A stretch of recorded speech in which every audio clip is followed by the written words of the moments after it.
Kimimaro é um daqueles personagens que aparecem uma vez e já fazem história.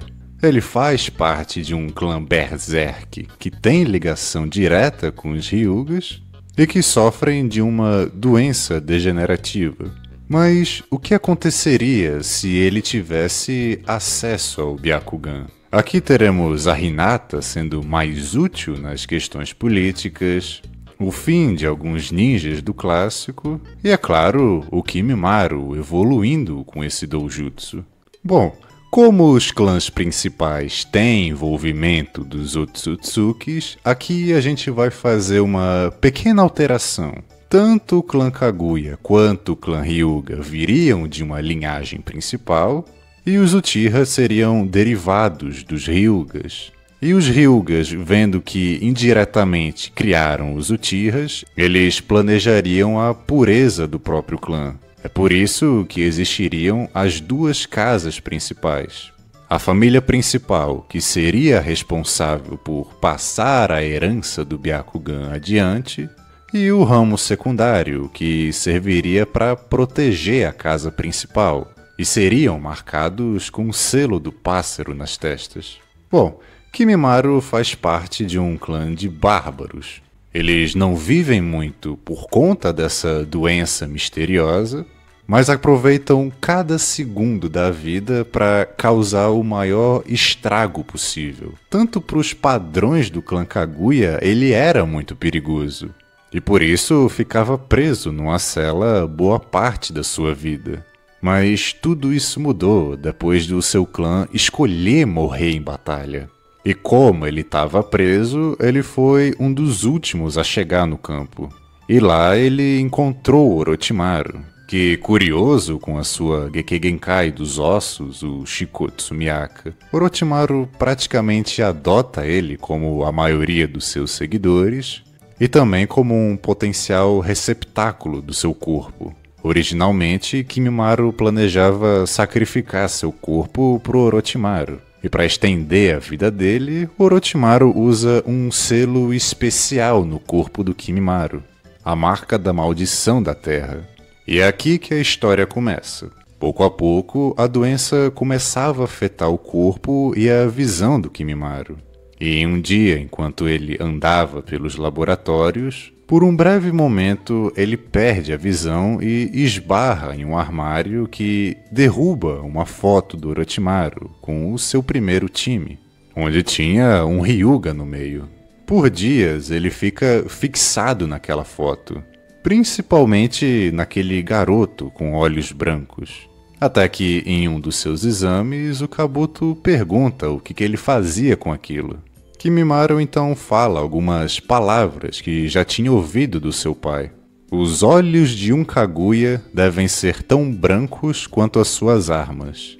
Seu clã sempre achou que esse branco nos olhos era por causa da morte na guerra, e por isso eles eram tão sanguinários. E ouvindo tudo isso e sabendo sobre o clã Hyuga, Orochimaru iria aproveitar uma das missões do Kabuto para tentar pegar esses olhos. Mas não podia ser de qualquer um. Por conta da marca do pássaro, sempre que um Hyuga morria, aqueles olhos também desapareciam. Então eles iriam precisar de alguém da casa principal. E no exame Chunin, eles teriam a chance perfeita. Depois da surra que a Hinata levou do Neji, ela precisa ser hospitalizada, e disfarçado de médico, o Kabuto teria acesso a todas as informações dela. E enquanto ele faz essa coleta, o exame ocorreria normalmente. Naruto ainda derrotaria o Neji, e o Orochimaru ainda iria destruir a vila. A diferença é que agora o Kabuto teria ficado mais tempo na vila, aproveitando que o terceiro Hokage já tinha sido eliminado para roubar o Byakugan da Hinata. E no hospital ele apareceria junto com outros 2 ninjas. O problema é que o Neji também estaria ali para proteger a sua prima. E por causa do Byakugan, ele já saberia dizer que 2 daqueles ninjas eram cadáveres, enquanto um estava controlando todos eles. No Taijutsu, o Neji era praticamente invencível. O problema é que ele estava enfrentando um oponente muito mais ardiloso e inteligente do que ele. E o Kabuto também teria o refém perfeito. E depois do primeiro golpe, o Kabuto já perceberia que não conseguia usar chakra tão livremente. E agora que já tinha sido descoberto, ele tem a ideia de atacar Hinata. Como o quarto era pequeno demais para o Neji usar a rotação, ele tem que lidar com todos na base do taijutsu. E assim os cadáveres são enviados para atacar Hinata. Ele só precisava do Byakugan, não importava se ela estava viva ou não. Kabuto acaba jogando um bisturi na direção dela. E com os cadáveres atrapalhando, ele se atira para tentar salvar. E já aproveitando a oportunidade, Kabuto imobiliza e corta ele com o seu bisturi de chakra. E imóvel, ele não podia fazer nada, a não ser ver os olhos da sua prima serem roubados bem na sua frente. O Neji nunca se perdoaria por isso. Apesar do pai da Hinata tentar acalmar ele, dizendo que ele fez tudo o que podia, o ancião diz que era ele quem devia ter sido sacrificado para proteger a casa principal. Afinal, era a função da vida dele. E agora ele teria um objetivo, que era de se fortalecer, se vingar do Kabuto e recuperar os olhos da Hinata. O recrutamento do Sasuke pelo Quarteto do Som ainda iria acontecer, só que demoraria um pouco mais para isso. Nesse tempo, Kimimaro já começava os primeiros indícios de cegueira, e o Orochimaru aproveitaria para fazer o transplante de olhos para ele. No início, ele sente uma dor tão grande que parecia que os olhos estavam pegando fogo. A febre começava a subir e ele já mal tinha forças para sair da cama. E o Orochimaru, já vendo um possível fracasso, deixa ele aos cuidados do Kabuto. Kimimaro fica no estado crítico. Agora ele mal conseguia sair dos aparelhos do Kabuto. Até que, em alguns dias depois, ele finalmente consegue se levantar por conta própria. As dores no seu corpo diminuíam cada dia, e pouco a pouco ele começava a recuperar a visão. Seus olhos, por mais que pertencessem a um Hyuga, eles mantiveram as pupilas com as cores originais. Em uma das consultas do Kabuto, ele se pergunta aonde o Orochimaru poderia estar.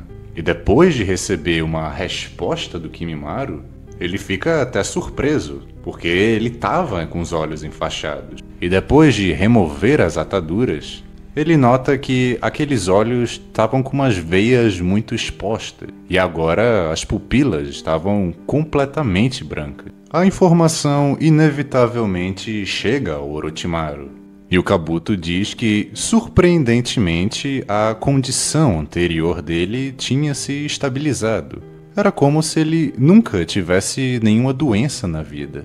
E agora sim, o Quarteto do Som seria enviado para recrutar o Sasuke. O Kidomaru já estaria mais preocupado em fugir da vila, já que ele saberia tudo o que tinha acontecido com Neji e que agora os Hyugas estariam muito mais alertas na vila. E no mesmo dia que o Sasuke decide ir atrás do Orochimaru e entrar na cabaça, o quarteto é encontrado por um dos Jonins e um Hyuga. Os dois já estariam extremamente cansados por toda a guerra que tinha acontecido na vila, fora o caso da Hinata, que para os Hyugas aquilo era o maior tabu já existente. Um membro da família principal perder o Byakugan. Com todo esse desgaste, os Jonin seriam eliminados pelo quarteto. E depois de descobrirem as suas mortes, uma equipe seria formada às pressas, com o Kiba, Shikamaru, Neji, Naruto e, claro, o Gordinho. A missão deles era resgatar o Sasuke. Eles já tinham perdido um doujutsu de Konoha. Eles não podiam perder outro. Tudo ocorreria normalmente. Neji lutaria contra Kidomaru, Kiba contra o Sakon Ukon, o Shikamaru contra Tayuya e o Gordinho iria enfrentar o Gordão. E é claro, Naruto iria enfrentar o Kimimaro. O objetivo principal dele não era derrotar o Naruto. Ele só precisava atrasar ele pro Sasuke chegar até o Orochimaru. E o Naruto não teria a menor chance contra ele. Tanto que até no original o Kimimaro enfrenta ele sem suar. Isso até a chegada do ninja mais forte da geração.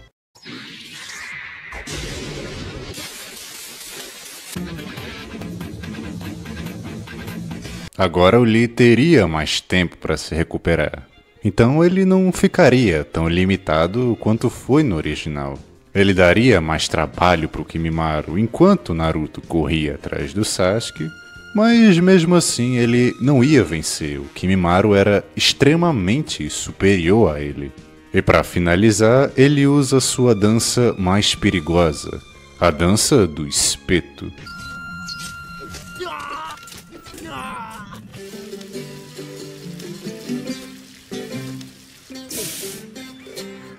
Depois de ficar todo estrupiado do chão, Lee é obrigado a usar o modo alcoólatra. E aqui ele é imprevisível, o Kimimaro nunca sabia o que esperar dele. Ele colocaria muita pressão no Kimimaro a ponto dele apelar para a marca da maldição.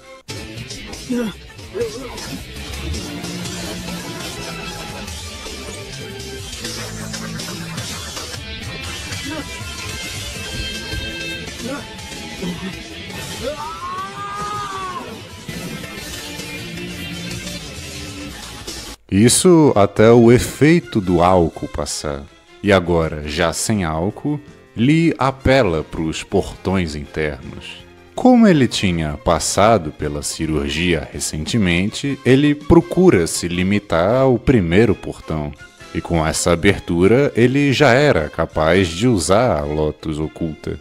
O único problema é que tudo o que o Lee fazia, o Kimimaro tinha uma resposta à altura. Seja criar ossos onde o Lee iria bater e rasgar o punho dele, ou segurar o pé dele enquanto ele tentava fazer a Lotus oculta. Imobilizado pelo Kimimaro, Lee vê toda a sua vida passar diante dos seus olhos. Isso até ele ser salvo pelo Gaara, que para essa luta ele estava em perfeitas condições para lutar. Por causa da areia, o Kimimaro nunca conseguia chegar perto. Tudo que ele fazia, o Gaara tinha uma defesa à altura. E depois de ter seu pé preso pela areia, ele é esmagado pelo caixão de areia do Gaara. E nisso, ele é forçado a usar a segunda etapa da marca da maldição. Fora que ele ainda mostra que o seu corpo não era normal. Ele tinha uma camada especial de osso, e foi por causa dela que ele tinha sobrevivido. E sem perder tempo, o Gaara já desertifica toda a região para acabar com Kimimaro, o que obriga ele a partir para o terceiro estágio. Nessa forma, ele era muito mais rápido que a areia, e já vendo que não ia conseguir pará-lo, o Gaara prepara uma armadilha. No momento que o Kimimaro se aproximasse o suficiente, toda a areia ao seu redor iria encobri-lo numa grande esfera. O Lee até se alivia, porque agora eles tinham como sair dali. Mas nesse momento, uma grande estaca de ossos perfura a areia e atinge o Gaara, o que faz toda aquela esfera se desfazer. Ninguém sabia o que tinha acontecido, até o Kimimaro contar. Eu não estou acostumado a usar essa visão. Foi por isso que eu errei o ponto vital. E quando a areia baixa, todos veem os seus novos olhos brancos. O Lee, já surpreso, sabia de quem eram aqueles olhos e tentaria proteger a sua vida, a do Gaara, e vingar a Hinata. E para isso, ele ignora sua condição médica e ativa o quinto portão. Kimimaro se surpreende com a velocidade gigante que ele tinha. E o Gaara, já sabendo o que iria acontecer, ele prepara alguns pontos de areia no ar. E claro, ele liga o Linkin Park.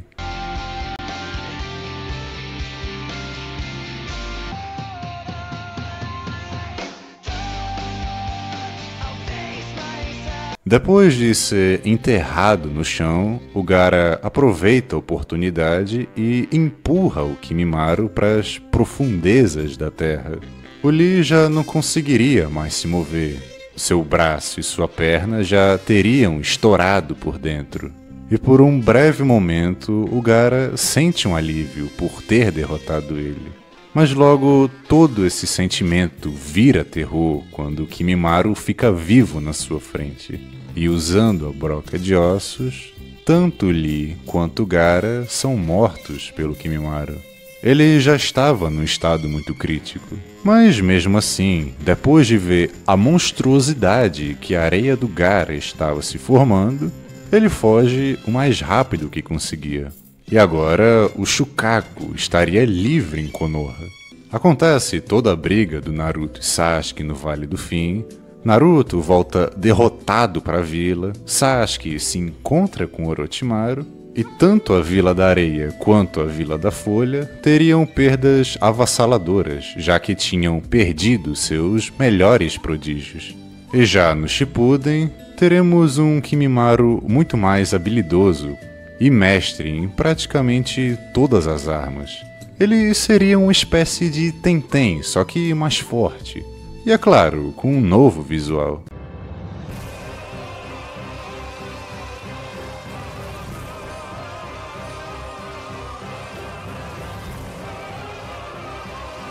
E como ele seria treinado pelo Orochimaru, ele viraria um dos espadachins mais fortes da sua geração. Porque, acreditem ou não, mas o Orochimaru é um belo espadachim. Enquanto isso, na Vila da Areia, o Baki seria nomeado como o novo Kazekage. E o novo Jinchuriki da vila seria a Vovó Tio. Enquanto isso, em Konoha, já que a Hinata não conseguia lutar, ela passaria a maior parte do tempo cuidando dos feridos, ou participando das reuniões políticas do clã, enquanto Neji seria o seu fiel escudeiro. O Kakashi, junto com o Gai, o Baki e o Jiraiya, iriam lidar com o Shukaku, e depois de sofrer todas as perdas, o Gai seria uma pessoa mais dura e focaria todos os seus esforços no Neji, enquanto a Tenten desistiria de ser uma shinobi. E o restante vocês vão descobrir na parte 2, cara. Eu nunca fiz um what if tão grande na minha vida, então parabéns aí aos envolvidos, obrigado a quem sugeriu. Mas eu tô pensando em mudar a frequência dele, cara. O tanto de energia mental que me foi chupada não é brincadeira. Enfim, de qualquer forma, até a próxima.